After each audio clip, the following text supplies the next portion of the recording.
Je suis venu les encourager, non pas comme ministre, mais comme confrère. Je suis avocat. Je suis donc à la maison, je suis venu à la maison pour encourager mes confrères.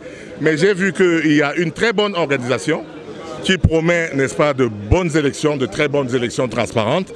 Je félicite donc les organisateurs et je les encourage à continuer dans ce sens. Tout ce que j'ai trouvé des avocats très calmes, très déterminés, avec plusieurs bureaux de vote et je pense que ça va aller très vite. Quand un ministre écrit une lettre pour dire, je cite, « Ce n'est pas mon problème, je ne veux pas signer cette dépense », c'est qu'il y a un gros souci. Jean de Dieu Momo vient de lâcher une bombe en écrivant à Ferdinand Ngongo et dans cette lettre-là, il refuse catégoriquement d'assumer une facture de 1,39 milliard de francs CFA. Pourquoi? Parce qu'il n'a jamais été consulté, alors que c'est normalement son rôle. On décrypte cette lettre, point par point. Dès le début de la lettre, Jean de Dieu Momo remet les pendules à l'heure.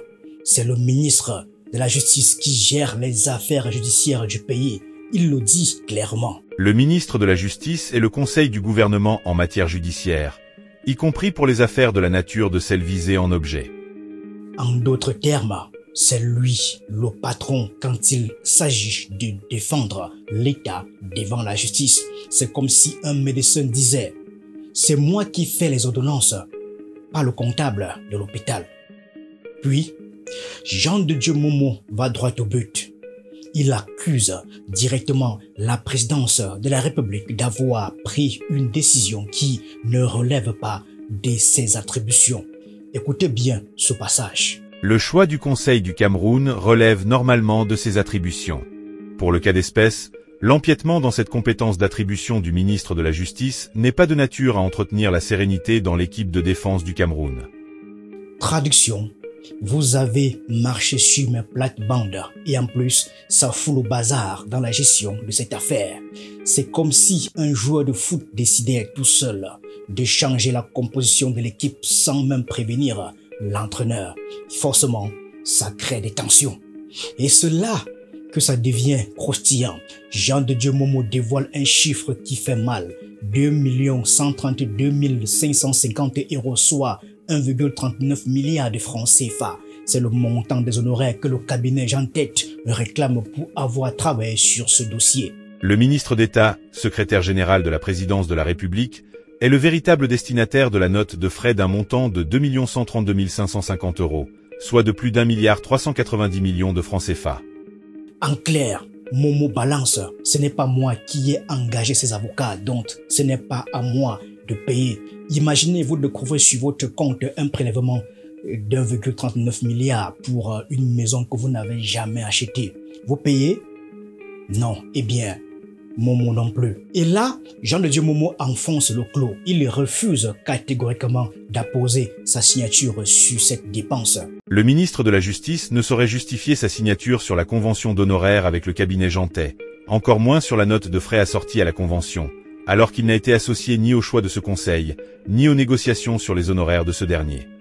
C'est comme si un maire découvrait que son adjoint a engagé une entreprise pour construire une route sans le dire et qu'on lui demande ensuite de signer le paiement. Logiquement, il répond « Moi, je ne signe rien ». Pourquoi cette lettre est un signal d'alerte? Cette lettre est bien plus qu'un simple problème administratif. Elle pose 3 grandes questions. Première question, pourquoi la présidence prend-elle des décisions sans consulter les ministres compétents? Normalement, c'est le ministère de la Justice qui gère ces affaires. Pourquoi Ferdinand Ngongo a-t-il court-circuité le processus? 2. Qui a vraiment le pouvoir au Cameroun? Jean de Dieu Momo rappelle que les ministres ont un rôle à jouer. Mais dans les faits, Ferdinand Ngongo agit comme le véritable patron. 3. Qui va payer ces 1,39 milliard de francs CFA? Momo dit, ce n'est pas moi. Alors qui? La présidence? Le trésor public donc? Les Camerounais? Cette affaire rappelle que dans les coulisses du pouvoir, il y a une véritable guerre d'influence. Qui commande réellement? Le président, ses ministres ou son secrétaire général? Jean de Dieu Momo a jeté un pavé dans la mare. Mais la question est, a-t-il signé son arrêt de mort en osant tenir tête à Ferdinand Ngongo qui est souvent considéré comme intouchable? Pas forcément au sens littéral, mais politiquement, Jean de Dieu Momo prend un très gros risque. Dans un régime comme celui du Cameroun, dénoncer une décision venant de la présidence et surtout de Ferdinand Ngongo, c'est une ligne rouge que très peu osent franchir. En s'opposant à une facture de 1,39 milliard de francs CFA, il remet en question un système de décision qui fonctionne hors de tout contrôle ministériel. Pourquoi c'est dangereux pour lui? D'abord, il défie Ngongo, l'homme fort du régime. Ferdinand Ngongo est souvent présenté comme le véritable numéro 2 du pouvoir, voire même plus influent que certains ministres d'État. En contestant cette dépense, Jean de Dieu Momo met le doigt sur le dysfonctionnement et expose un problème de gouvernance. 2. Il brise un tabou. Au Cameroun, peu de ministres osent s'attaquer à la présidence car cela peut leur coûter leur poste, voire leur carrière. Paul Atangandji, par exemple, est un fidèle du régime qui n'irait jamais dans ce sens-là. 3. Risque de représailles. Dans l'histoire du Cameroun, les ministres qui s'opposent aux décisions du sommet finissent souvent isolés ou éjectés. Ils pourraient subir un limogeage discret, être mis à l'écart, voire être victimes de pression administrative. Donc, a-t-il signé son arrêt de mort politique? Tout dépend de la suite. Si la présidence décide de calmer l'affaire, il pourrait juste être recadré discrètement. Si cette lettre fait trop de bruit, alors il pourrait être il pourrait être sacrifié. Pour l'exemple, Jean de Dieu Momo vient de se faire des puissants ennemis. Puisque vous vous êtes sauvé sans sauver le Cameroun.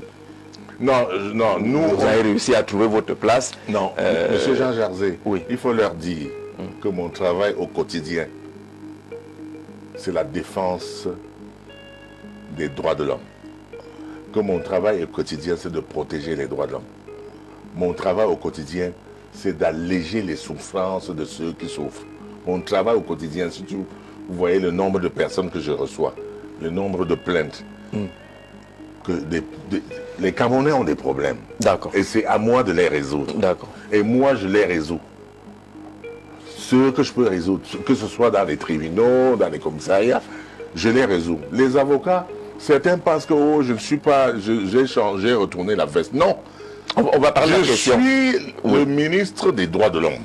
Une chose est sûre, ce clash ne fait que commencer.